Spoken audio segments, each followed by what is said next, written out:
¿Cuál es el objeto de protección? Pues el objeto de protección no es nada más y nada menos que la obra. Obra entendida como aquella creación intelectual, original, de naturaleza artística, científica o literaria susceptible de ser reproducida o divulgada por cualquier medio. Como podemos ver, es una definición bastante amplia la que prevé el legislador. Pero si nosotros revisamos el catálogo de obras que prevé el legislador, podemos ver diferentes clases de obras. ¿Y qué clase de obras encontramos? Miremos acá algunos ejemplos. Obras de carácter literario. Aquí les traigo el ejemplo de la obra de 100 años de soledad de Gabriel García Márquez.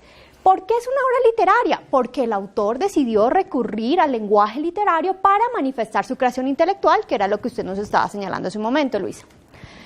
Pero no solamente tenemos obras de carácter literario, sino que también tenemos otras clases, ¿como cuáles? Y ustedes reconocerán esta clase de obras. Obras artísticas, es decir, que el autor decide a realizar creaciones como esculturas, pinturas, que apelan al sentido artístico de quien las aprecia. Y fíjense ustedes, ¿quién conoce esta obra? La famosa Mona Lisa fue protegida por derechos de autor porque se consideró una obra de carácter artístico. Pero el autor también puede decidir darse a conocer de otra manera y él puede decidir emplear el lenguaje oral para darse a conocer. Y en ese sentido, ustedes piensen, por ejemplo, en conferencias, alocuciones, discursos, también son protegidos por el derecho de autor en su condición de obra de carácter oral. Obras de carácter escrito, la mayoría de ellas se reflejan mediante el lenguaje escrito. Y en ese sentido, ¿qué clase de obras podemos identificar? Pues muy sencillo, miren acá este ejemplo. 20 poemas de amor y una canción desesperada del famoso autor Pablo Neruda. Él decidió recurrir al lenguaje escrito para darse a conocer. O la obra de Isabel Allende, La Casa de los Espíritus. O Jorge Luis Borges, con su obra Ficciones, decidió recurrir al lenguaje escrito para darse a conocer. Y también podemos encontrar obras de dominio privado. ¿Y qué será eso del dominio privado? Pues muy sencillo, el dominio privado hace referencia a aquellas obras que son protegidas por el derecho de autor porque aún no ha vencido el término de protección, que en la legislación colombiana corresponde a la vida del autor más 80 años más. Y en ese sentido les traigo acá este ejemplo, la obra de Paulo Coelho, El alquimista, o la obra de Ernesto Sábato, El túnel, y Gabriel García Márquez, 100 años de soledad. Pese a que Gabriel García Márquez ya falleció, todavía la obra no ha ingresado al dominio público, por eso les traigo este ejemplo de que se encuentra la obra en el ámbito del dominio privado. En contraposición tenemos a las famosas obras de dominio público. Y como ya se los mencioné, el dominio público hace referencia cuando la obra ya ha vencido el término de protección, ¿no es cierto? Que ya ha pasado la vida del autor más los 80 años más. Y justamente en este año ingresó al dominio público esta famosa obra, y ustedes la conocerán, ¿no es cierto? Este clásico de la literatura francesa, la obra de Antoine de Exupéry, El Principito, este año ingresó al dominio público. O ustedes conocerán esta obra, ¿no es cierto? ¿Cuál es? El Quijote, un clásico de la literatura española. Y ustedes conocerán a este personaje, ¿no es cierto? ¿Quién es? Beethoven. O Mozart también es un buen ejemplo. ¿Por qué? Porque sus obras ya ingresaron al dominio público.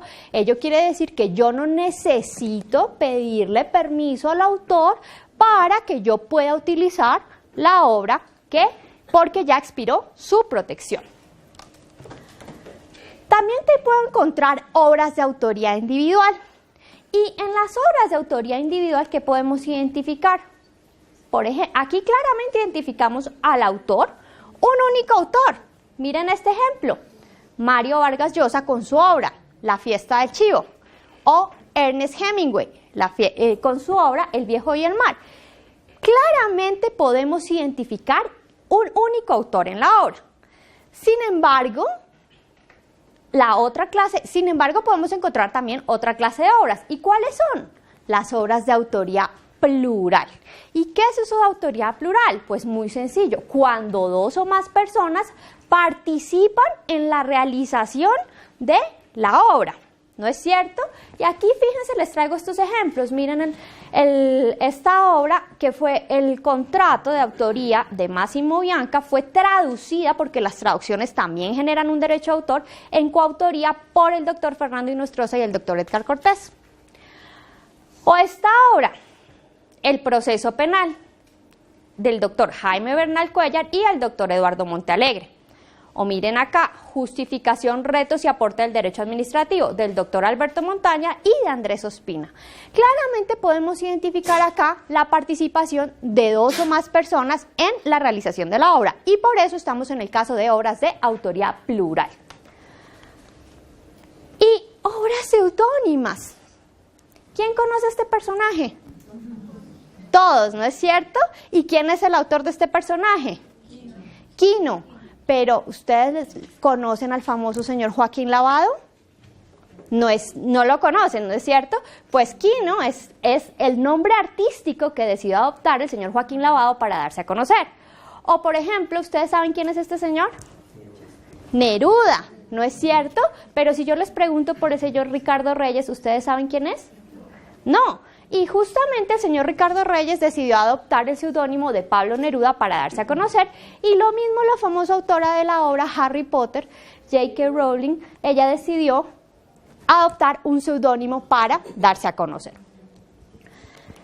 En contrapartida también tenemos a las obras de carácter anónimo, y aquí les traigo el ejemplo de la literatura clásica española, en donde el autor dijo: yo no quiero darme a conocer con mi nombre ni con un seudónimo, sino que quiero permanecer anónimo. Y perfectamente lo puede hacer. Miren este caso, el Lazarillo de Tormes, o el Cantar de Miocid, o el Cantar de Roldán, clásicos de la literatura española, donde claramente el autor decidió darse a conocer a través del anónimo. Hasta aquí hemos visto el objeto de protección. Y el objeto de protección, retomemos, es la obra. Obra entendida como aquella creación intelectual original.